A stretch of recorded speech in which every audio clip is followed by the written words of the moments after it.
Welcome back to the table. Today, we're only at this table because we just got back from GenCon day 0 for us. Really day 0, right? Setup day and everything. It was setup day. By the time you're seeing this, though, it is day 1. In fact, we probably already have content from the show floor up, hopefully, if everything went well. If everything goes well. We can't see the future, but we're going to be providing coverage all week long, including some videos like this from the studio and some live coverage from the GenCon floor. Yeah, and speaking of seeing into the future, we didn't see what we're about to talk about coming. In fact, we just learned about it, like many of you might have as well, just the other day.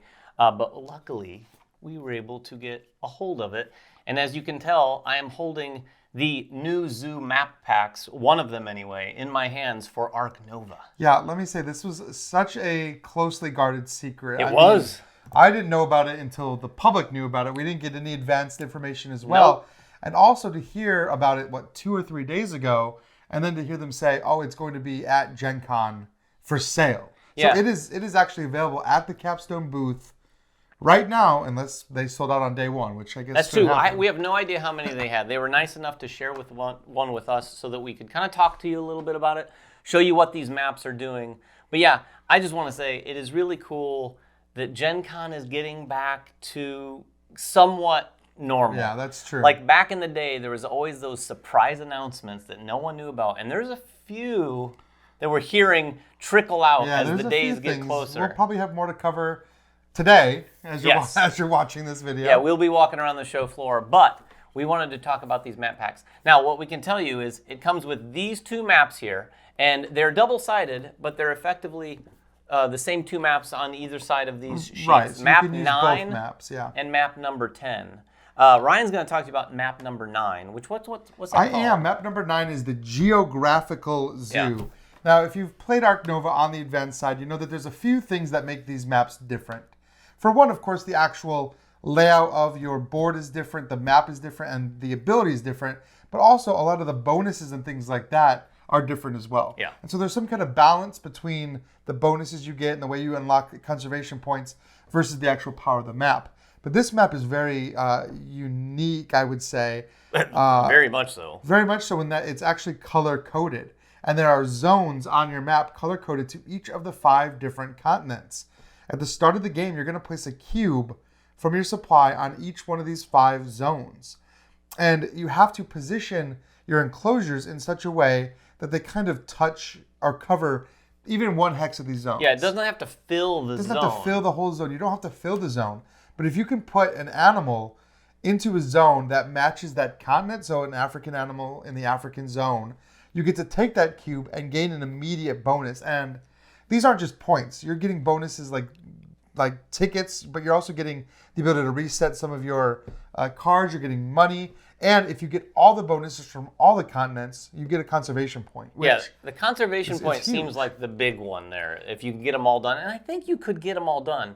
I mean, of course, a lot of it is dependent on what cards you're drawing and everything like that. But do you think this is, what would you say on the factor of trickiness? I'd say this one might be a little high, just because when you're planning out your enclosures, you need to think ahead and make sure that you at least have 1 enclosure in every spot. But since the size of the animals, you don't really know what the size of the animals is going to be.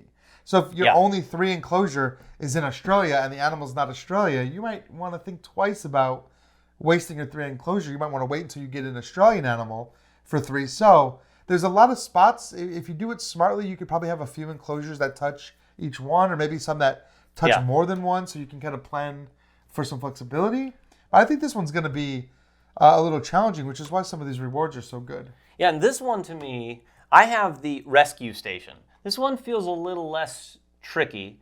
It may not have as much of a payoff maybe, but it has some interesting things going on in the rescue station. First of all, I was just noticing as Ryan was talking, I hadn't compared these to really the other maps, but mine seems to have a lot fewer stone in it. Oh, and mine does. My stones are all kind of on the outside. Yeah, I've got some in the middle here, but look how little there is on this entire map. And also look at the fact that mine only has 2 level 2 building spots. So you can pretty much build this entire map without ever upgrading your build. So. Oh, that is interesting. Yeah, like I said, it's not just the powers that are unique on these maps. Yeah, so what the rescue station does is there's these little digging icons. There's 3 of them on the map. Now, they are spread away from one another.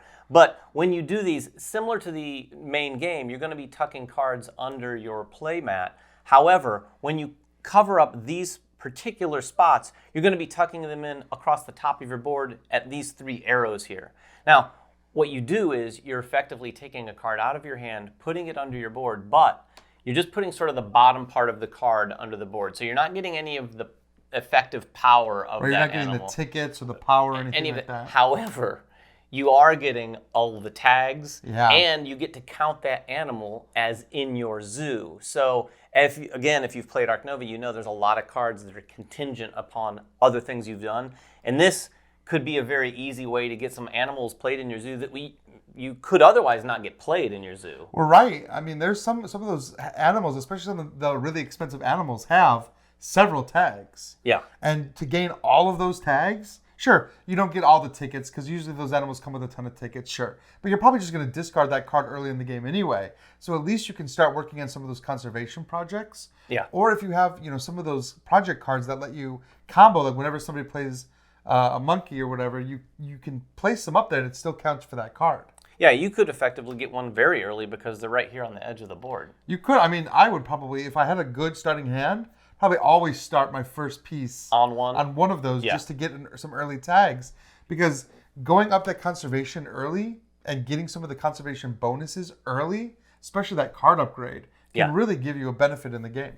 So those are the 2 new maps that this is map pack 1, by the way. The fact that it's called map pack 1 especially? Yeah, we can't confirm. I mean, honestly, really can't. This is based on no knowledge on our part. But when you see something with a 1 after it, it kind of implies maybe there will be a 2, maybe there will be more. I feel like this is what people have been asking for. Yeah. I think that the sky's the limit for expansion content for Ark Nova. If you aren't aware, it's a game that we love. A lot of people are loving it right now. This is available at GenCon, but it's also coming to retailers as well. I would imagine so. He mentioned something about it. He said that retailers were getting theirs soon, or maybe right now. Yeah, for now, though, if you're at GenCon, absolutely go over to the Capstone booth and check this out.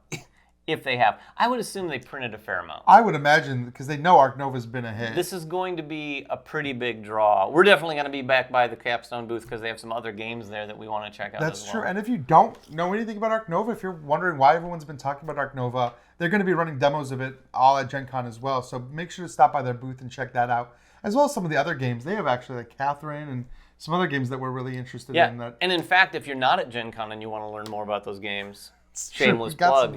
We've got some videos on the channel, so check those out too. But until next time, make sure everyone has fun at the table, and we'll see you then.